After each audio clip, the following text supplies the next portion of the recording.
everyone, welcome to another episode of the Nerdburgh podcast, episode 15. A little bit different this time, as it is just myself, Marcus, and I'm here with Matt. Hey guys! And that is the extent of our podcast today. No Dave.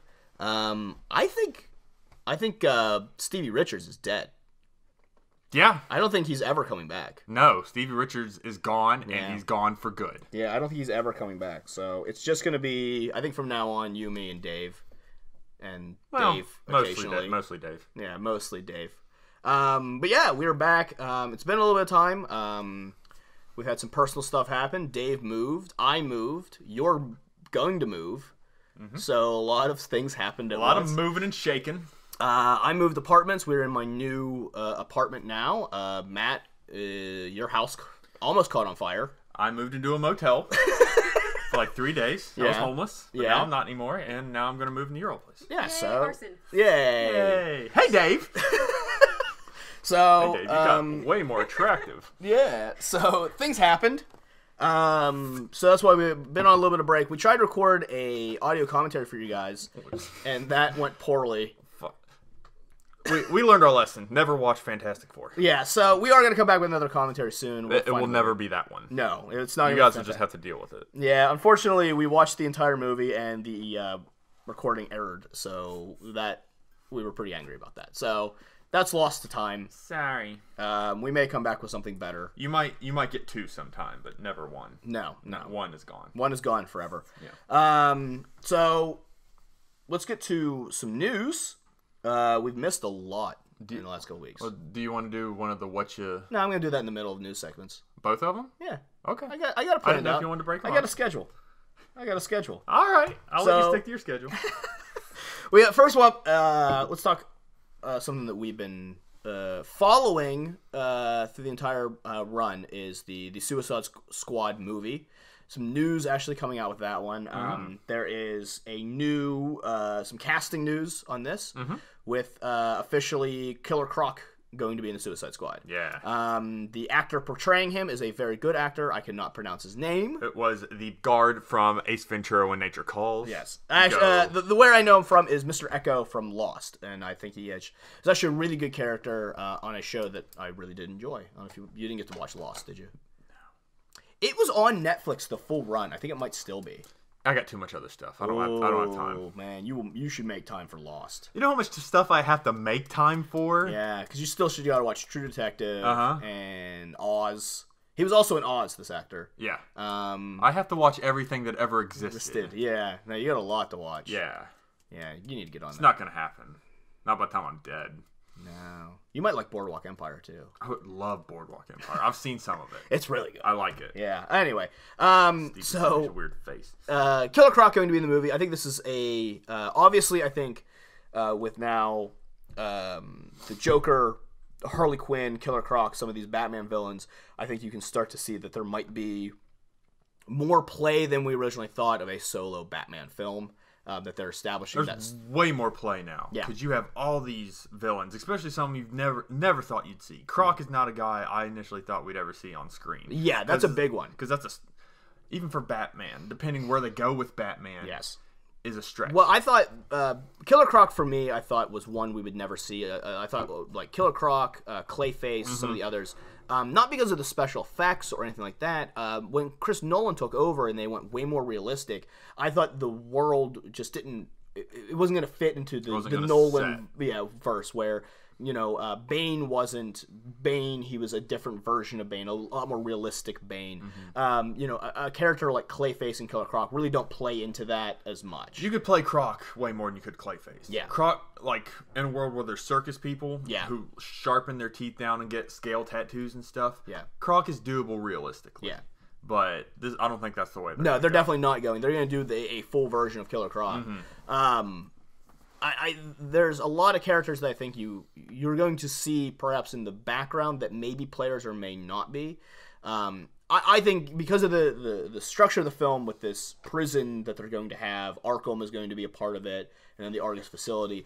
I think you might see characters that background, I think you might see like a Mad Hatter or something like that in the background that maybe he'll play, maybe he won't, which is why I think Suicide Squad has become the most interesting of the DC films, because it sets up so much different little things. We have a lot of villains coming out of it. Also, I forgot to mention the addition of those 3 other additions. One being Hugo Strange. Yeah. I can't remember the other two. I can't remember the other two. Hugo Strange is kind of a big one. Yeah. That's a big one as well. Hugo Strange plays a very different role than any other villains in the Batman universe. So, I think, obviously, they're building a Legion of Doom.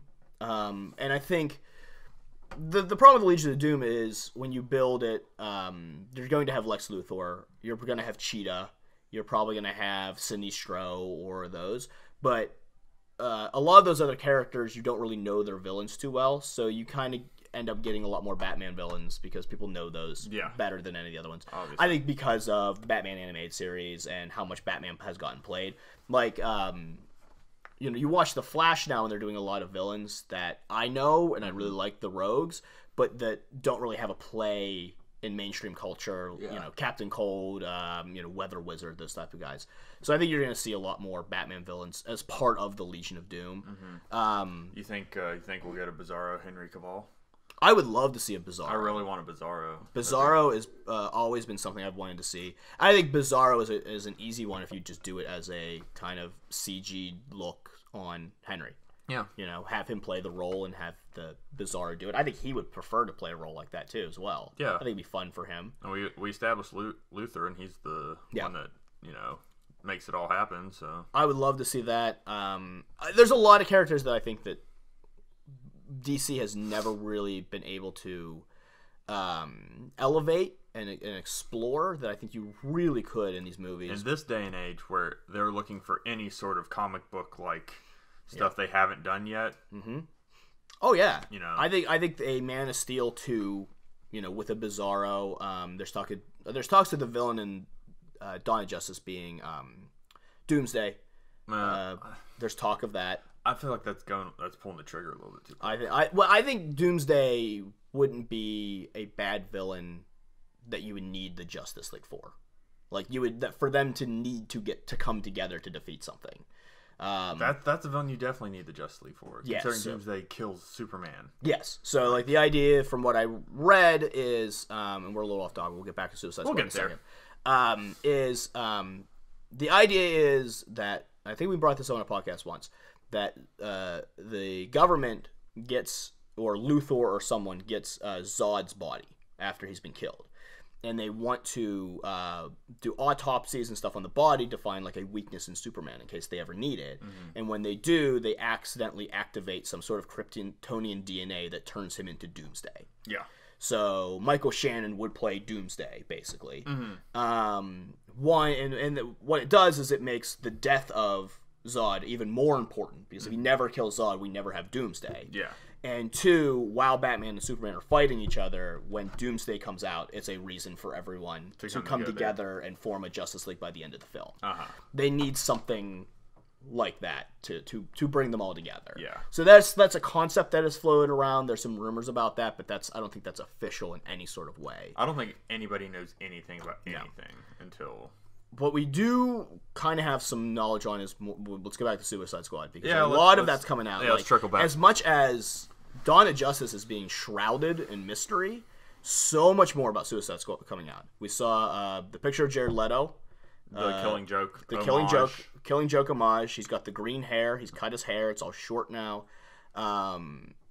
That's the first look of what he's going to look like, and it's not still a clear look though. No, even the picture was yeah. You know how Instagram is. I think the more I've seen and the more I've read, Jared Leto seems to be the best choice that we could have had for this character, as he's really embracing it full on. Yeah.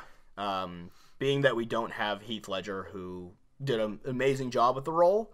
Mm-hmm. Even if we did have Heath Ledger available, he wouldn't be playing this role. I don't think he would be. I think this is such a different version, and since we're opening up the universe completely differently now from what Chris Nolan did, I think they would have recast it anyway. Yeah, any smart casting director for a movie will not want it associated with any other universe, because it's just going to be compared to it. But I think now having some footage or pictures of of Jared Leto, I think that this is going to be.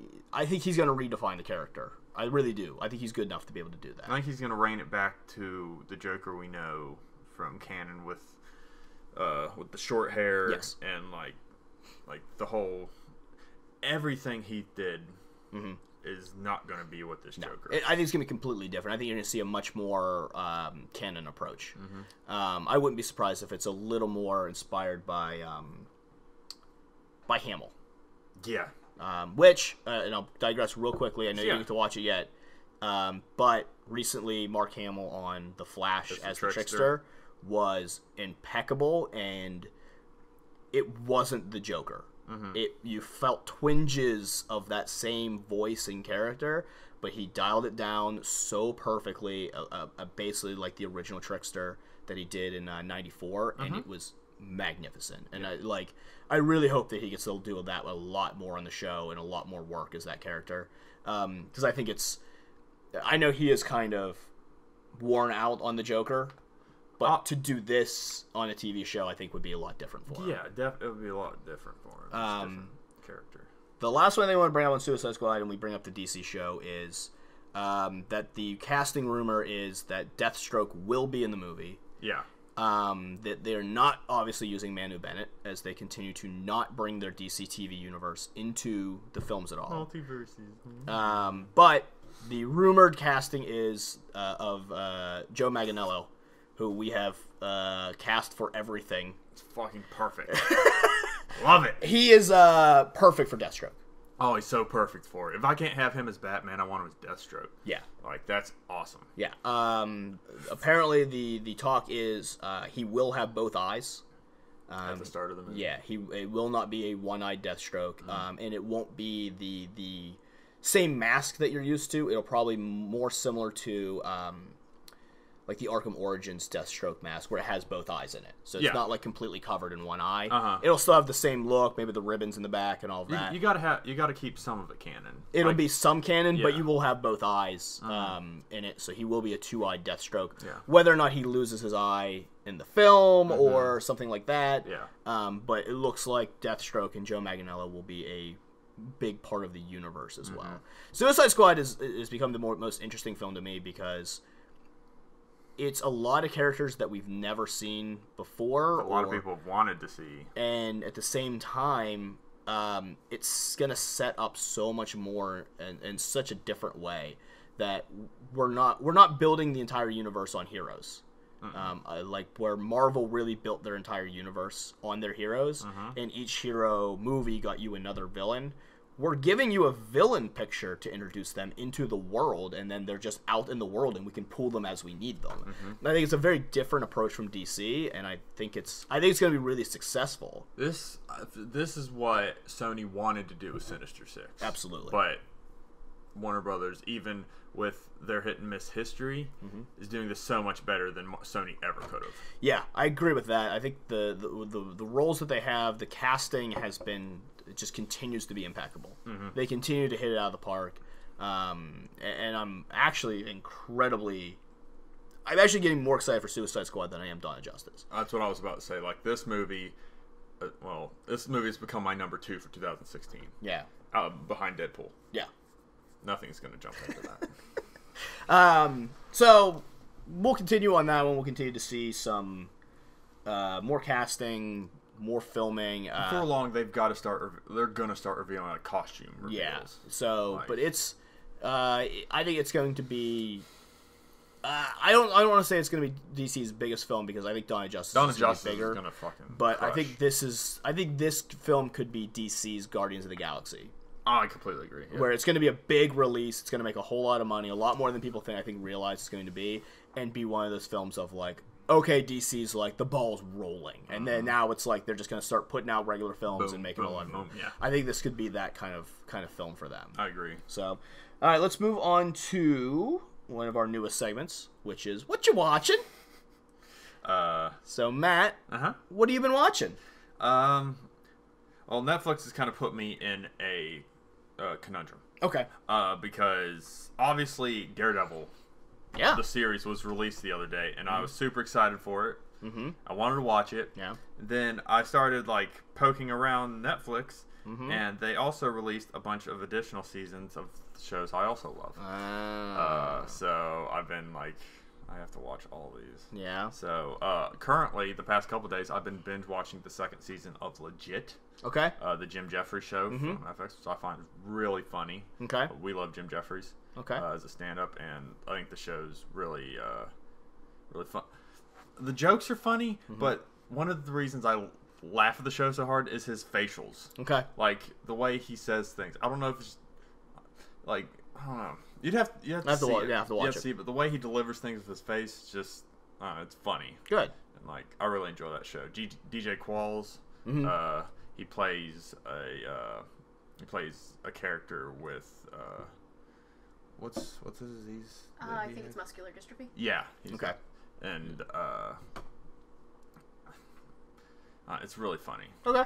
So that's what you're watching. That's what I'm currently watching. Then after that, I have to watch the last season of Wilfred. Yeah. Okay. They added that, and then they added another season of Louie I haven't seen. Yeah.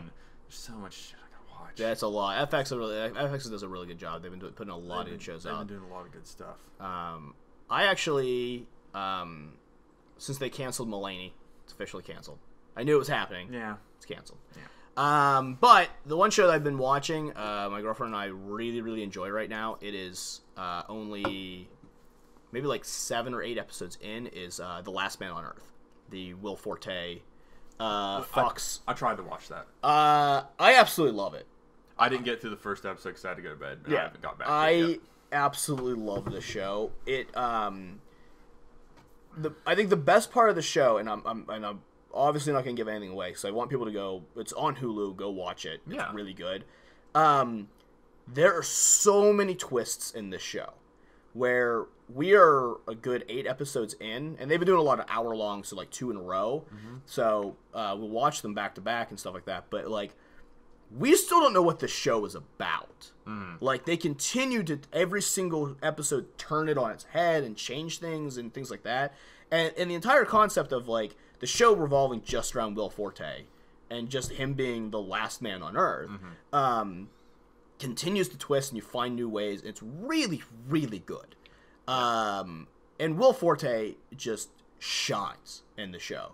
As you talk about just the most amazing facial expressions, and just amazing delivery on these lines, and this like kind of Castaway meets we'll say like Curb Your Enthusiasm of like, it's really bizarre. And I don't want to give anything away on the show, but it has become one of my favorite shows on TV. And I've always liked Will Forte, like a lot. Yeah. I did not think the show was going to be like as good as it was. And he's carrying it a lot. So I would say that's what I'm really like. I look forward to every week watching that show. Also, I watched far enough from the first one to see that I can't remember her last name, but Katie Katie Scahill she's in the show. I really like her. Yeah, she I've seen her mostly on the Daily Show. That's mostly where I know her Daily from. Show. She's Bob's Burgers. Yeah, and she was on 30 Rock. Yes, I really like her. She so like she does show up on the show as like the last woman on Earth kind of thing. I'll talk to you about it afterwards. Because I've seen.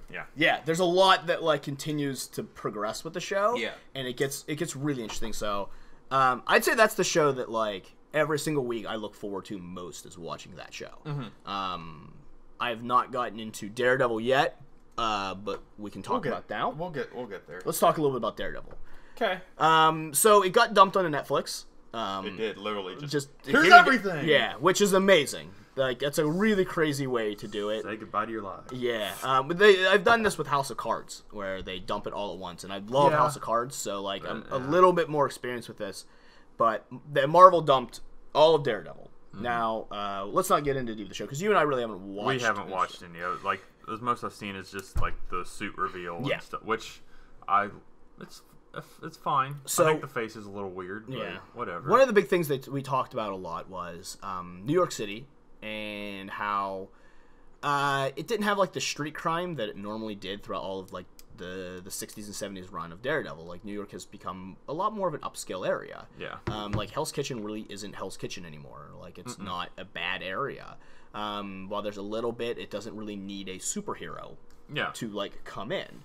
And what Marvel has done is created a Hell's Kitchen, which was absolutely decimated during the Avengers. During that battle, that area of town was basically destroyed. Yeah. And so what has happened is a lot of people lost their homes, and the Kingpin has now moved in, and because of this, real estate has become incredibly cheap, and he's trying to buy up all of the real estate to kind of flip Hell's Kitchen.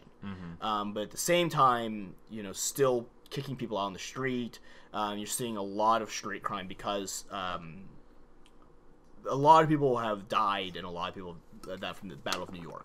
So, like, they have created a New York City that is not the current New York City. It's very different from this battle. But I think what they've also done is, for the first time, I think, in Marvel, they have quantified the stakes of their films. And it was one of my big complaints about the Avengers, where a lot of people complained about Man of Steel and about how, like, dark it was, of people, like, dying and this destruction. I felt the opposite way about the Avengers, where it made it seem light, like no one was really in danger, like that no one was going to die during this attack. And now that we have what's going to be the Defenders with Daredevil and Iron Fist and these people who now have to get on the ground and deal with this catastrophe, I think they've added real stakes to the environment, to the franchise. And I think it's a really different way for Marvel to do it, while they still keep the light tone of the Avengers, which is very light. Like, it's very jokey. Very light. And yet still keep the stakes. Where DC has decided to keep the stakes and not have any of the tone. I think Marvel has done the right thing in that. I think the show will give us a little more humanity that Marvel really lacks, I think, in their franchises. Yeah. But I've yet to see it. I don't know. What do you think? Like, do you feel that Marvel, like, even through Agents of S.H.I.E.L.D. and stuff, I've never felt it had that gravitas. No. I feel the same way. I feel like I feel like there's never a sense of danger. Like, obviously things are happening. Yeah. There's no sense of like dread or like I don't ever feel scared for anyone. Like, I think the minor characters you think might die here or there, like especially after Coulson died. Yeah, but they brought him back. But that's whatever.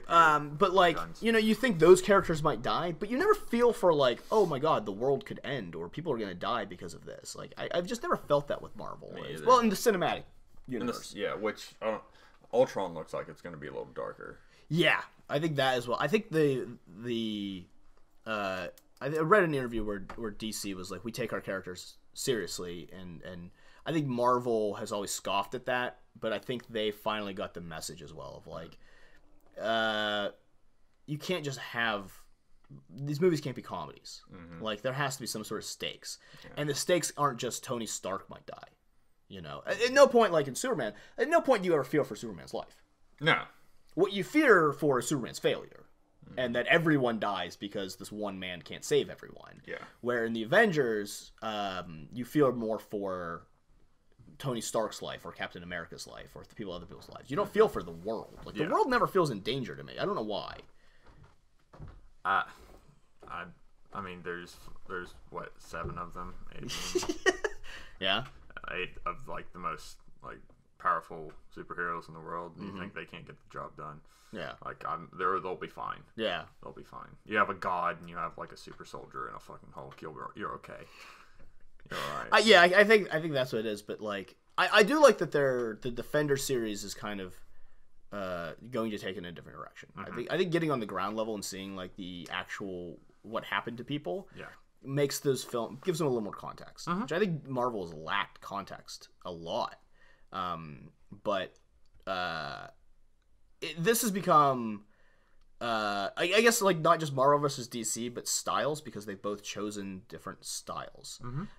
Where Marvel's films are big, and yet their TV, I don't know. They're talking about, we'll get to it in a little bit, but like the Marvel TV, I keep hearing it's doing well. Like, Agents of S.H.I.E.L.D. and Agent Carter, but I don't know. I just don't have any interest. Like, I don't know if I'm oversaturated with certain things now, but, like, I tried to watch Agents when it started. Yeah. Couldn't do it.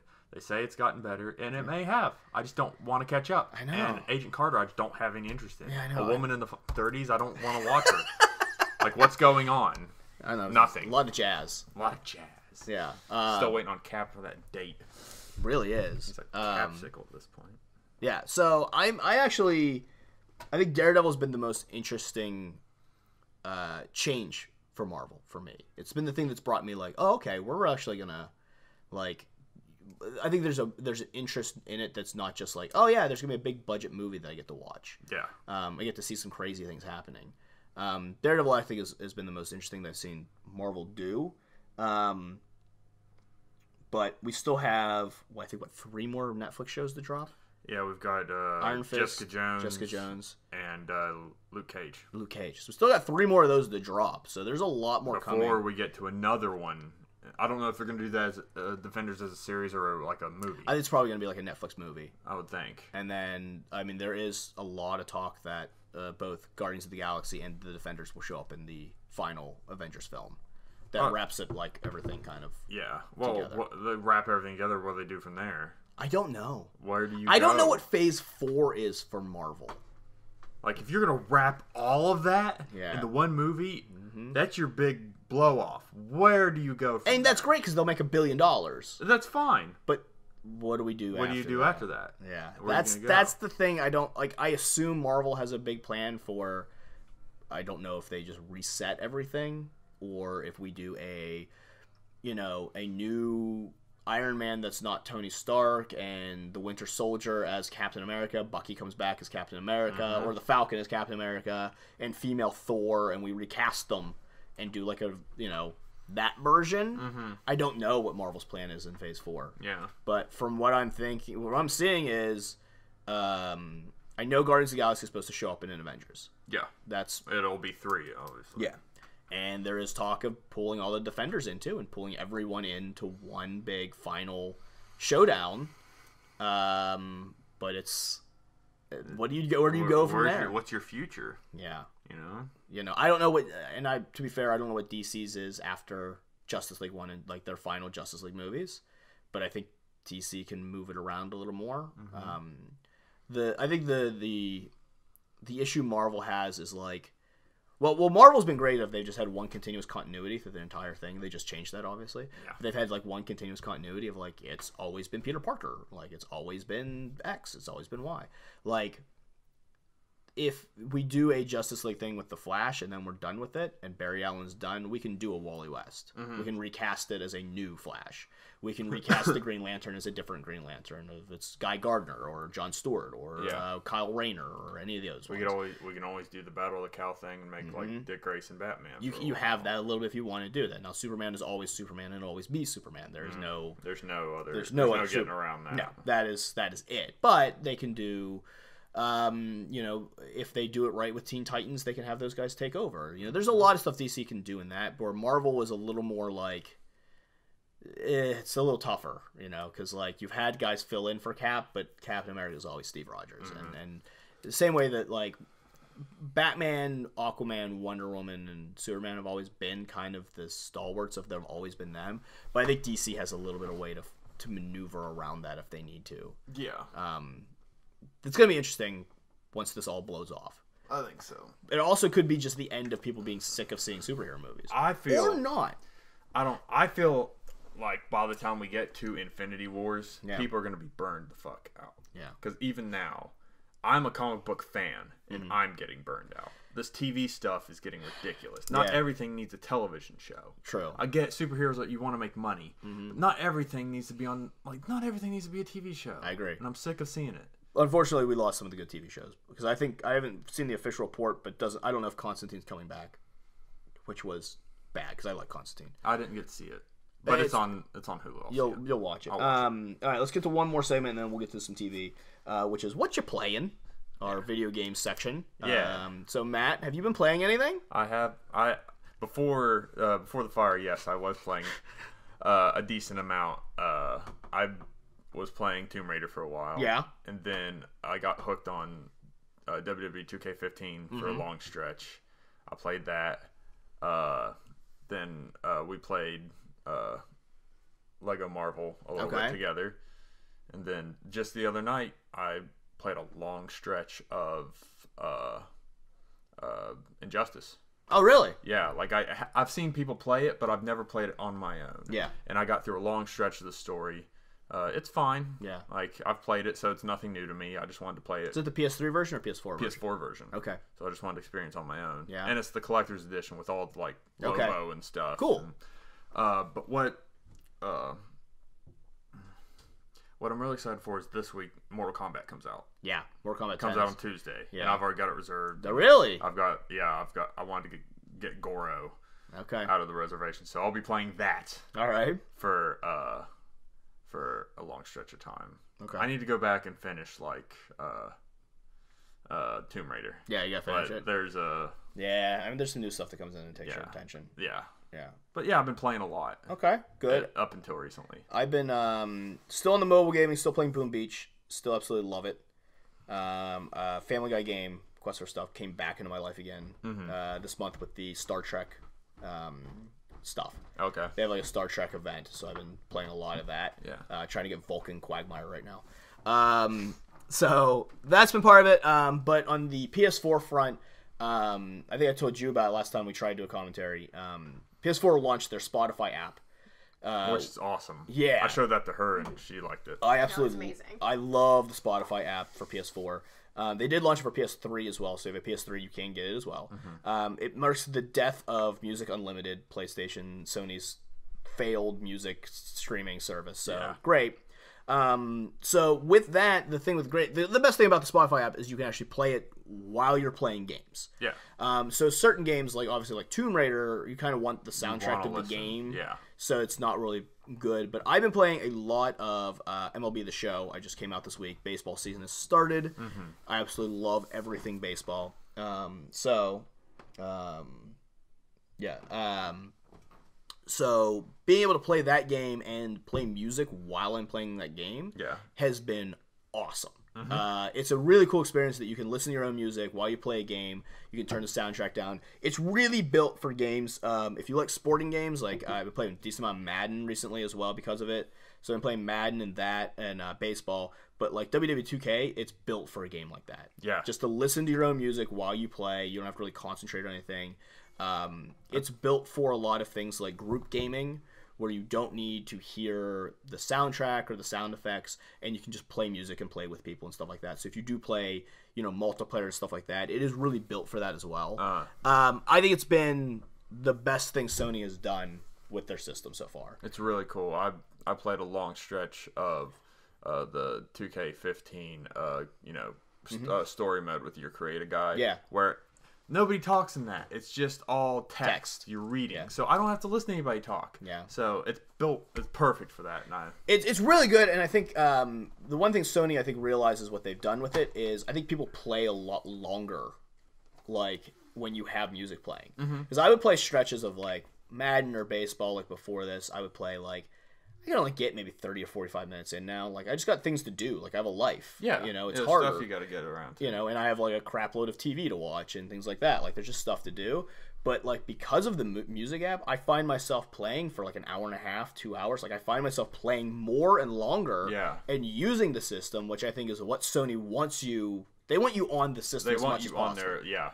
Because the longer you're on it, the more you're doing, the more that, one, you'll buy games, or you'll buy apps, or you'll buy downloadable content, or you'll buy in-app purchases like baseball has, and Madden as well, have in-app purchases where you can spend like $1 or $2 for extra points to upgrade your guy, or more money for your franchise. So like the longer you're playing, the more chance you're probably going to spend $1 or $2 here, or buy the DLC or something like that to keep playing. So they want you on as much as possible, and I think this has been it's kept me on my system more than I did before. Yeah. And I used to when I had my surround sound hooked up, it's not hooked up now, I would just hook my phone up or my laptop off and play Pandora through my speakers and just mute the audio on the TV and just flip it that way. But now I don't even have to do that. Like it's significantly better. It's made the system like I already am a PlayStation fan over Xbox, and now I'm like a way bigger fan of what they did. So me showing her the Spotify app like sold her immediately on your surround system. Like, you need to get a surround system. Yeah. Oh, yeah. She's like dead set. Like, we need to get one. Yeah, because like that's perfect. It really is, and it's a great service. So Yeah, they'll go figure. I'm going through The Last of Us, so I'm like, this is so exciting. I can't use it because then I'll get eaten by a zombie. Yes. So there's certain games that you're not going to want to use it for. Last of Us is definitely one of them. I need to replay that game desperately. Oh, it's so awesome. It's such a great never game. It's awesome. I still say it's the best game of the PS3 era. PS3 or Xbox, like put them both together of that generation of systems. Easily, The Last of Us was the best game that they made. It's phenomenal. Yeah. I guarantee if I play through it like 2 or 3 more times, it'll probably end up cracking my top 5 games of all time. So, you know what? I wanted to do this. Let's do this. See if we can do this. Okay. We didn't write this down. Sure. So we're talking about games anyway. I thought the other day of, I think we talked about it briefly, of your top 5 favorite franchises in games. Like, what were your franchises that you played? Not individual games, but like an overall franchise where there was like 2, 3, 4 games that like you really enjoyed playing all of those games. Resident Evil. Okay. Like, I love the Resident Evil series. Which one was your favorite one out of all of them? One still resonates with me because Really? that game scared the crap out of me. I really enjoyed 2. Yeah. And then 4 4 is 4 is in my top 5 games I've ever played. 4 was great. I played it on GameCube. Yeah, I did too. Yeah. I think 1 resonates with me just because of the nostalgia thing. Like, it's the first time I played a game in the dark that like I was on the edge of my seat playing. Yeah. And that sticks with me. Yeah. So 1 is definitely, but 4, like, as far as recent, like, 4 is good. It's a really good game. Really good. So what else? So like Resident Evil's on your list. Metal Gear Solid. Really? You're a Metal Gear guy. I've never been a Metal Gear guy. I haven't played the recent ones, but I played up to 3. Yeah, I love it. I played 4 and I really didn't enjoy it. Yeah, I haven't played it. Yeah. I played up to 3, but I enjoyed 2 a great deal back when PS2 was a thing still. Like, I enjoyed that a lot. Okay. So, yeah, Metal Gear. All right, what else you got? Crash Bandicoot. You like Crash? I love Crash. I know a lot of I was never a Nintendo guy. Yeah. So Crash is basically PlayStation's Mario. Yeah. So I played a lot of Crash Bandicoot. I would play CTR, Crash Team Racing. Yeah. My friends all night. Now, I don't know if you like Crash. I believe was Naughty Dog. It's Naughty Dog. Yeah. Yeah, that was the first thing they really came up with. That was their launch pad. That was and Sony bought them out after that. Was Crash Bandicoot, and then obviously getting back to Naughty Dog creating Last of Us. You see like where they came from. Last of Us, and they did Uncharted. Uncharted. They did Jak and Daxter. They did a lot of really. I mean, they're a phenomenal studio. Yeah. I will say Naughty Dog is the reason I'm right now own a PlayStation. Like The Last of Us and Uncharted basically are like, no, like, I have to play these. Like, they're the reason I bought one to begin with because of Crash. Crash Bandicoot. Yeah. Okay. Crash 2 is my first game. Oh wow. Like not my first game ever, but like on the PlayStation, that was my first video game. Yeah. And like, yeah, I played that for hours, and I would like. Made me go back to play Crash 1. I played 3. After CTR, I stopped playing because once you get the PS2, it's not good. Yeah. Okay. Not good. Yeah, Crash Bandicoot's great. All right. What else you got? You got 2 more. This is where it gets hard. Yeah. I am not the one to look to you for help. I'll think of some if you want to. Okay, I'll do. I got a couple of mine.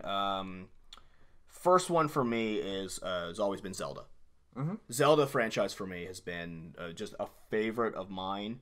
I've always really enjoyed I played the original one on NES, and then I skipped like the SNES versions because I had a Genesis. I was a Genesis kid. Oh yeah. But when I got an N64 and I played Ocarina of Time, it was what changed in gaming for me. So like Ocarina of Time, Majora's Mask.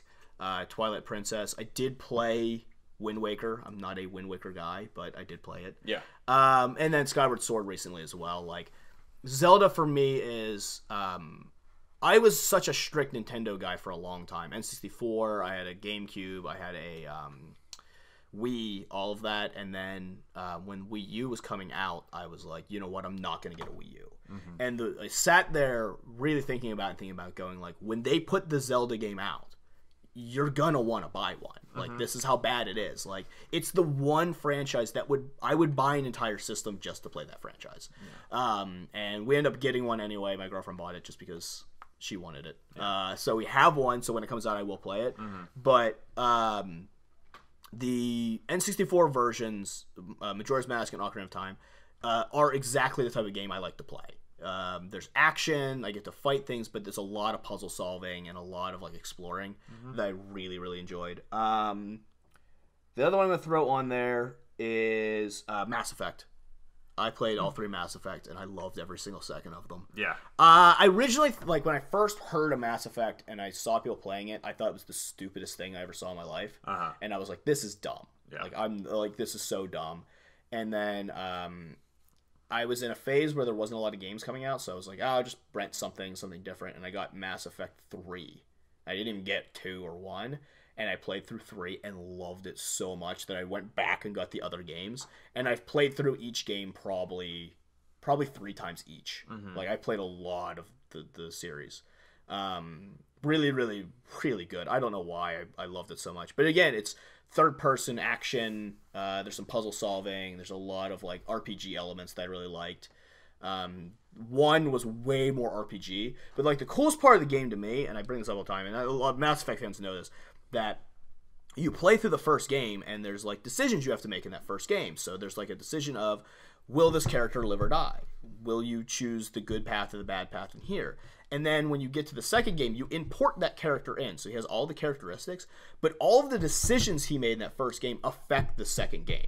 So if a character died in the first game, you let him die and you didn't save him, now there's a part of this game that you can't do, because that character is dead, and now, like, there is a decision that you can't make, or you're forced to make a different decision now. And all of that imports into the third game. So decisions you made in the first game now affect how you're doing the third game. And so, like, there's so many playthroughs that you can do of, like, I can make, like, 2 different decisions in this game and 1, and then same decision in 2 and play a different game in 3 than if I do it. Like, it's so many different things you can do in the game that it encourages you to play, like, over and over and over. Yeah. That I played it so much to the point where, like, my girlfriend hates Mass Effect. Like, hates it completely. Yeah. I hear that. I would probe a lot. I would set a lot of probes. People might think this is just an easy throwaway answer, but this is a legitimate, like... For a while there, once I got, like, to my late years in high school, I kind of fell off, like, gaming a lot. Like, I just didn't play a whole lot. Like, I would play things here and there, like, I would play, like, the SmackDown games and stuff, but as far as hardcore gaming, I just kind of fell off of it. So the thing that got me back into hardcore gaming was the Arkham series. Like, I think that is the series of this, like, past decade. Yeah. Like... For superhero games are so hard to do. Like, I don't know why people, like, why they're so hard to do, but they have a long history of being like, these aren't good. Yeah. Like, they're not good. And a game like Arkham Asylum, like... Yeah. No, I will say this, that Arkham is also on my list. It's a game that I've played over and over again. Like, I would go through, not even doing anything, just looking for Easter eggs. Yeah. Because they are everywhere.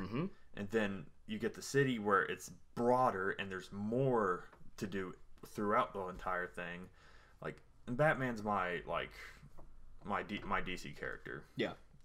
Like, I love that character to death, and to see a game that is so real in details and, you know, the story is so broad.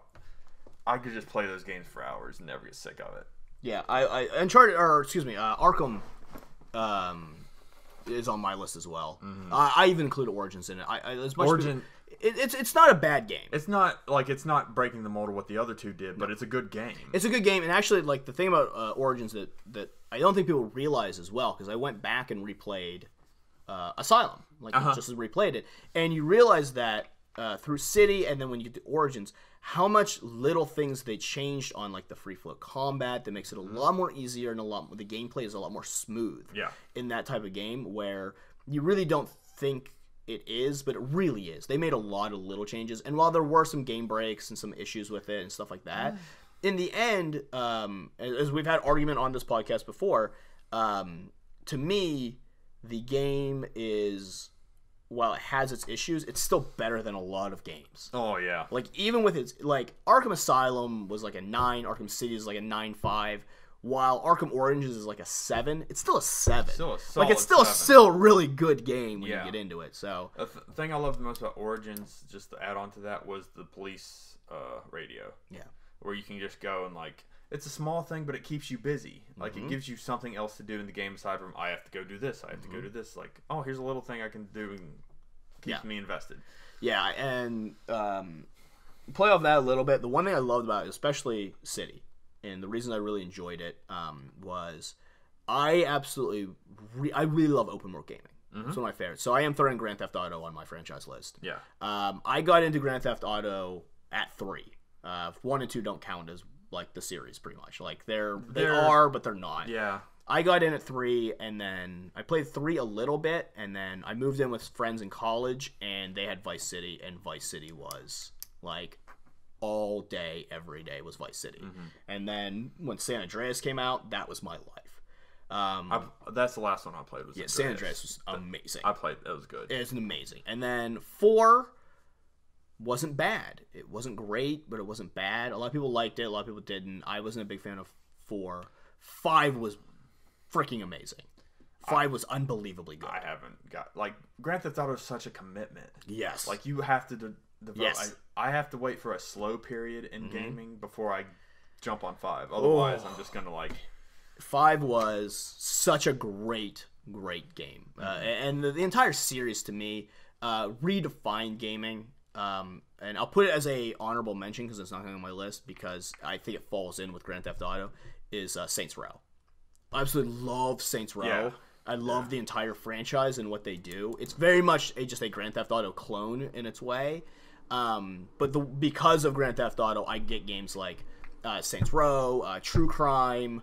Arkham City was developed on that same kind of method and engine.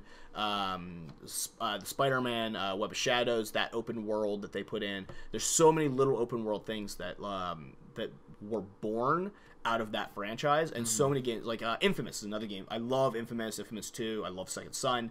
It's built on that Grand Theft Auto engine, and like I can't say that I love Infamous more than Grand Theft Auto when Grand Theft Auto started all that love for me. Yeah. They were the first open world game that I played, and that's the first game that like I fell in love with, of like I will get to this mission when I get to it. And that was the greatest feeling. It wasn't linear anymore. As much as I do love linear gaming, like that was really cool. So I love Grand Theft Auto. You got one more, Matt. I'm sure if I had more time to think about it, I could find an actual one, but I'm just gonna throw this one out here just because it's fresh in my head. Final Fantasy. I was never a Final Fantasy guy. I wasn't a heavy one. Yeah. But when in middle school, somebody let me borrow a copy of 8. Okay. And I fucking loved 8. Like, I loved it. Yeah. Like, it's still my favorite one out of the series. Like, people love 7, like, it's gospel, which 7's good. Yeah. But I loved 8. Okay. Like, I played it. Never got into Final Fantasy. One level I never did. And then I went back and I played some of the other ones, and I played, like, up to 10, and then I fell off. But that little stretch I had, I enjoyed it. Like, the game, like, the cutscenes are beautiful. Yeah. Like, it's... I think because I didn't have a PS2, I had a GameCube, and so like I didn't get into Final Fantasy because of that. I think. Yeah. But people talk. My girlfriend really loved. The Disney one, Kingdom Hearts. I like Kingdom. Yeah. I played it. Which is built off the same Final It's Fantasy the same engine thing. and stuff like that. There's literally a Final Fantasy character in the first one. It's the same thing. Yeah. So, but Kingdom Hearts was another big one. Which, by the way, the one character in Kingdom Hearts was the lead character from 8, so that's why I love it. That's why? Okay. Yeah. My last one is, we both have a Naughty Dog on here. Mine was Uncharted. Yeah, I figured that's where I loved Uncharted. I really did. It's such a great franchise. It brought this love of gaming back to me because I played up until Uncharted. I played Zelda, or I played this or that, and I would get really into games, and then I would fall out of them. But I would still like always just go back to playing like baseball or Madden or wrestling or something like that. But Uncharted gave the kind of fun aspect back to gaming that I was missing a lot. Yeah. It was really fun. And it brought all of the elements I loved in that game, and it was like playing an Indiana Jones the game for me, and that was really cool. And you identify with characters, and you like the characters, and there were twists and turns and stuff that I really enjoyed. I think that game set the tone to what Explorer games are today. Like Tomb Raider. Yeah. You look at that. That's fucking Uncharted. Yeah. Like Tomb Raider really built a lot of that. Like obviously that started, but what it is today, Uncharted really changed the tone of it and really did a great job. And this was a franchise in Naughty Dog that like they build one franchise at a time. That's what they do. They started with Crash Bandicoot, then they went to Jak and Daxter, and they built that franchise, and then they got to PS3, and it was like, okay, this is the franchise we're building. And they have done a great job, and there's a new one coming out for PS4, which I really didn't think they were going to do. I thought, like, with the PS3, Uncharted dies. Uncharted's done, New one is, we're doing something new.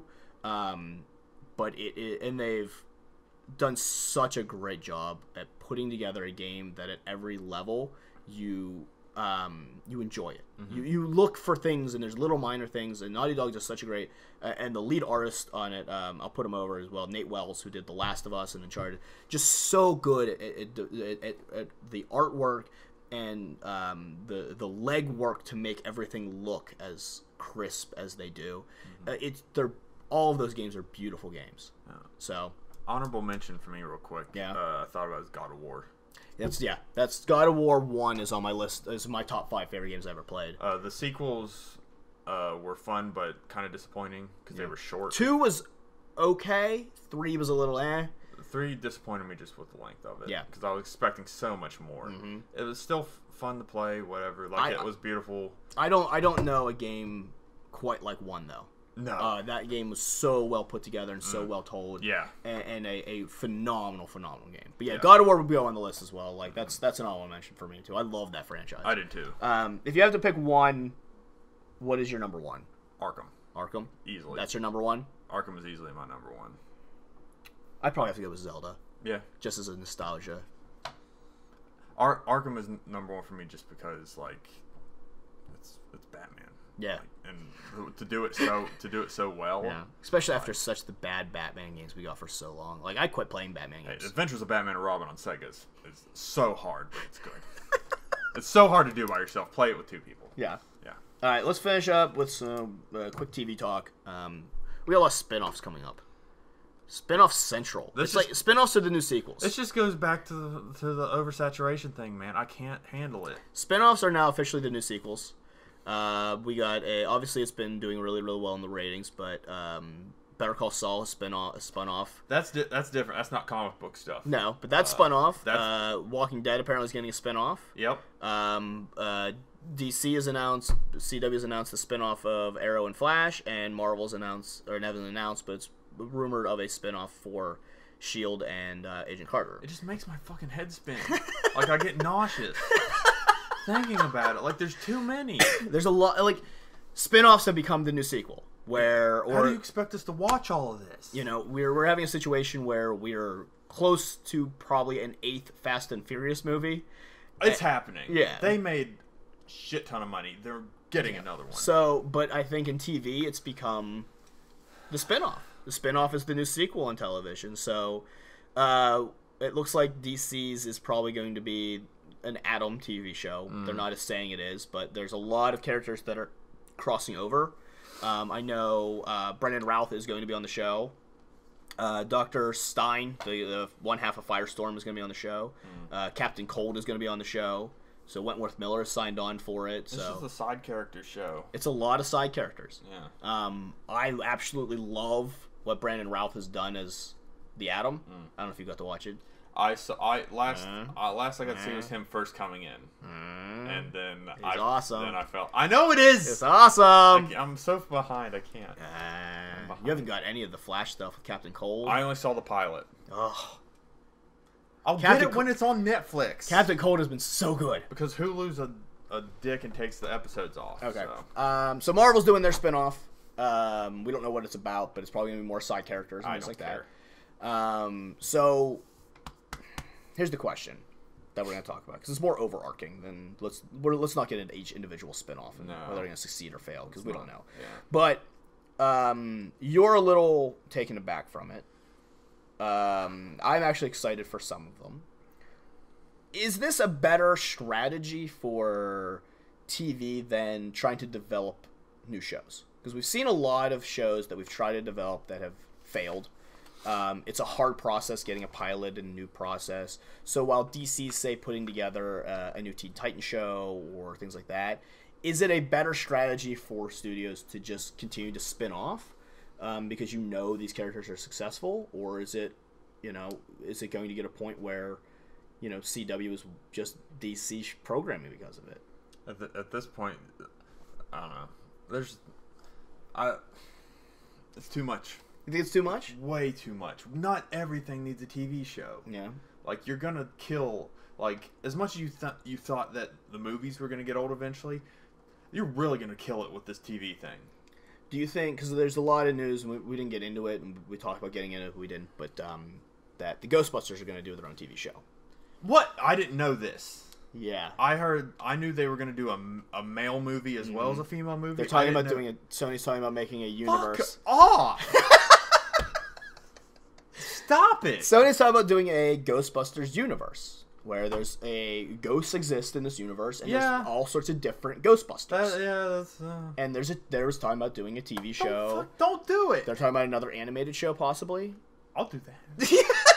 I like the real Ghostbusters. They're talking about doing a regular TV show, an animated show, movies, books, comic books, all of that, like a universe of Ghostbusters.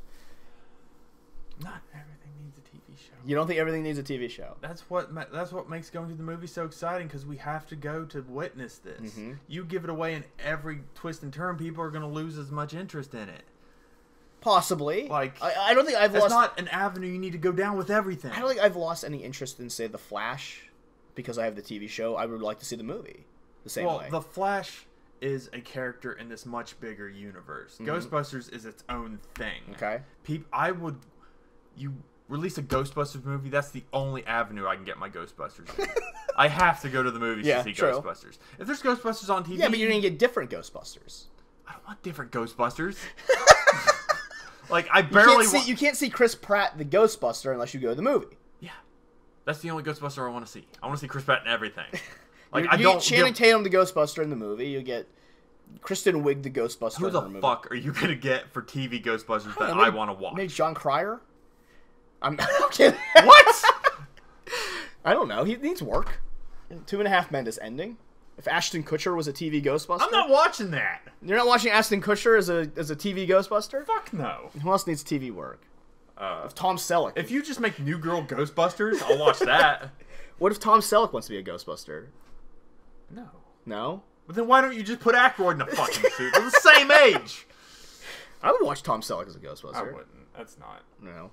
Let's make another 3 Men and a Baby. You're still on that. 3 Men and a Bride. Let's make it happen. Yeah. Gutenberg needs work. He does need work, man. Put him in the Ghostbusters. Yeah, he needs work. He needs work. Mr. T can be on there. I pity the ghost. Zool. But yeah, well, here's the thing. I think TV studios are seeing a lot of success come in some of these big marquee shows. So, but the problem is like they gotta end. Like they can't be on for like Mad Men's ending. Yeah. Can't do Mad Men forever. But if we can find a way to do Mad Men Part B and spin it off, The Walking Dead isn't going to last forever, and it's a huge franchise for them, and they're doing incredibly well. Yeah. If they spin it off and they can make more money, do you think you're going to lose quality? Because I think Breaking Bad has proven that you won't. Arrow has proved with The Flash that you won't. Mm-hmm. Can we continue the quality of these programs with these spin-offs? Maybe. Yeah. I mean, the same people are there most of the time as far as the creative. Like, if it's a spin-off. At what point do you stretch those teams too thin? Yeah. I get wanting to continuously make money off something that's successful, but I just feel like the need to be creative is gone. Mm-hmm. People just ride things too long until they're dead, and people don't want to make new things. Yeah, I think I've talked before. One of the reasons I've always appreciated Ricky Gervais was that he does things for a very short time and then moves on. Yeah. He had a monster in The Office, and he did one season. Was it 2? 2 seasons, Yeah. but there was I think only 6 episodes a season. Very short season. Very short season. Did 2 seasons of that, and then it was over. And it's something He's that not going back to it. no, and they could. I mean, they did the American version. The American went 9 That or 10 was seasons. 9 or 10 seasons. Yeah, and he made a lot more money off that, Yeah. obviously. But to him, it was, well, it's over. This is done. We move on to the next thing. And then he did Extras. He did Extras, Which is good. Very did good. 2 seasons of that and a it away. special, and then it was done. He was done with that. That was what he did. Did Life's Too Short. I think he did maybe 2 seasons of that. Yeah, a couple seasons. 1 or 2 seasons of that. I think 2. And then I think Derek is 3, and he's talking about not doing Derek anymore. I think he just did that Derek special. There's a special. I think that's it. That's it. He does his thing and he moves on.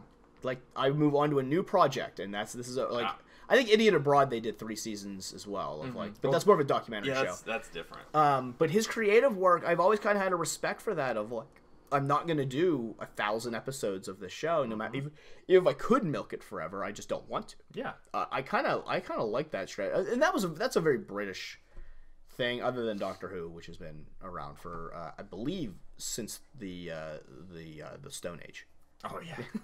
Yeah, cavemen were doing Doctor Who drawings. Yeah. It's way too much. A rock as a sonic screwdriver. I've never gotten into Doctor Who. I haven't. I tried. Yeah. I tried for 3 episodes. I'm like, I can't do this. I can't.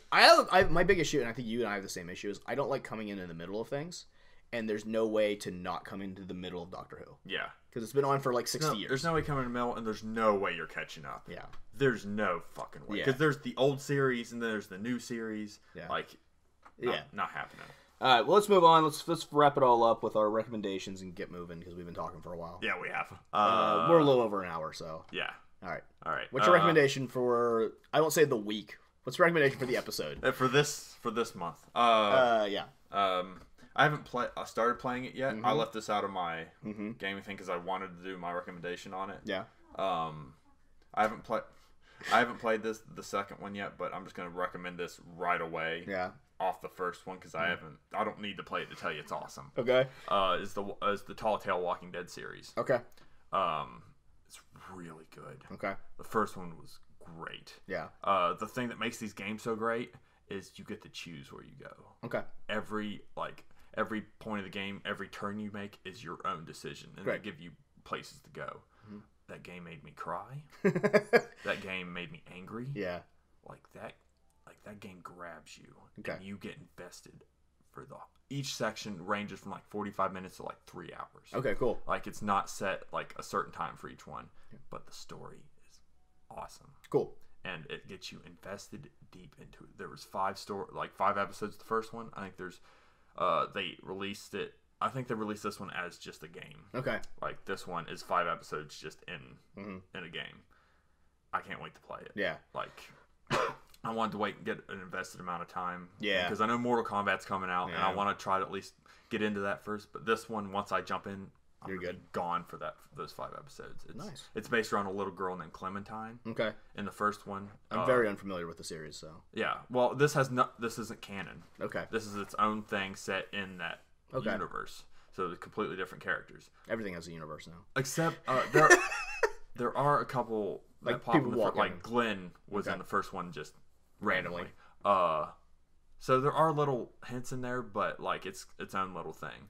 So it's based around this little girl named Clementine. In the first one, you play this man who finds Clementine, and you have you basically her parents are gone. Okay. And like the whole thing's based around we have to find go to this town where Clementine's parents supposedly be just to show her like are they there, are they not? Yeah.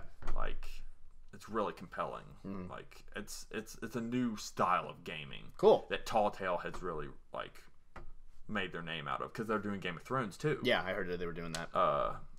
It's just it's a different way to game and it's really fun. That's awesome. Yeah. So play go back, play the first one, then play the second one and then play.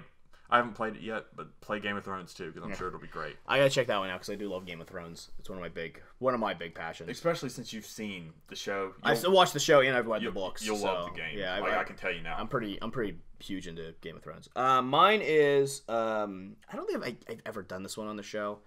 And if I did, I apologize. It's a documentary I always really enjoyed.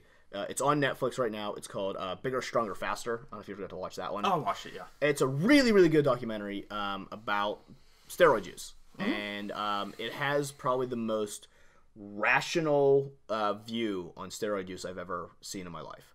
And it talks a lot about an individual who did steroids and basically the entire method of the movie. It's talking a lot about the fitness industry in general, about photographs, about supplements, about genetics, and about how this one guy looked up to Arnold Schwarzenegger so much.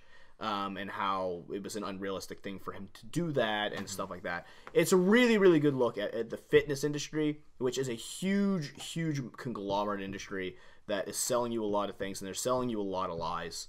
And it really breaks down a lot of that, of how before and after photos and how they can kind of fix those to look different. What they're actually selling, how supplements aren't regulated by the FDA, and they can sell you a lot of junk and things like that. And it really, after you watch that movie, for someone, if you're interested in, everyone should be interested in their own personal health, but it really, once you get through that movie, it kind of cements that you really need to do your own research, and you really need to find out what you're putting in your own body, and you can't just trust the advertising on this. So I really like it, and it's one of those documentaries that really hit home with me. I love documentary filmmaking, and they did a great job on it. It's a really well put together documentary. It's not just the subject matter; it's really well directed too. So I'm going to recommend that. Okay. I think that's it. Yeah. Boy, but just the two of us here, we talked a lot more, I think. Yeah. And Dave talked just as much as he usually does. All right, guys. So that is episode 15. Thank you for checking us out. Hopefully you didn't forget about us. Yeah, we're still around. Hopefully you subscribe to us, so it just comes right to your iTunes, and you just get a shock every once in a while. Like, hey, a new episode! Oh my god! A new episode. Oh, no. Matt, anything to plug? Remix Pro Wrestling, Marietta, Ohio. 25th? 25th. April 25th. Check it out. Really AJ Styles, Young Bucks, Headless Horseman. Those are the names you need to know. Those are the names you need to know. You can find Matt at Reaper Matt C. Matt Connor on Facebook if you're looking for some wrestling stuff. Wrestling with Death had a lost episode as well. We may see another one in the future here. It's working on its way. Don't count on it. Yeah. My podcast with Trevor, that's going to leave a mark. We are currently in hiatus because one of us is in the hospital, not me. Trevor had pneumonia. We will get back to that one, so look for more episodes of that soon. Find me at MarkMan6 or at MarcusMan, 2 N's, BHS. And find us on Twitter. Dave is still Dave_O/34/salty. I believe that's what he is. Yep, he is. The salt. So check us out on there. Check out Spiderduck Network. All the podcasts there. The Nerdburgh section has not been updated recently. None of us have been writing anything, just because I've been busy. I moved. I love how you said none of us have been writing anything. You're the only one who writes anything. Yeah, I mean, no one on the Spiderduck Network has really been writing anything on that. The gaming site is still being updated. Our site, our section has kind of died a little bit. We've focused a little more on the podcasts, and I've been a little busy. I've been able to goof off at work and write a thing. Yeah. But I am writing some stuff, so keep on looking for that. So thanks, guys, for listening, rate, reviewing, and subscribing. Find us any way you can. Send us some feedback. So for Matt, myself, and Salt One, and Stevie Richards, we'll see you soon-ish. Hopefully. Bye!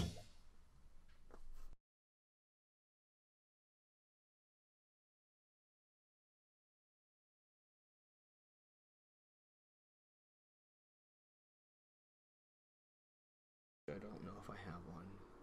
Don't you have to do what you're watching? Those are put in already. Marcus had those ahead of time. He just likes saying it. What you playing?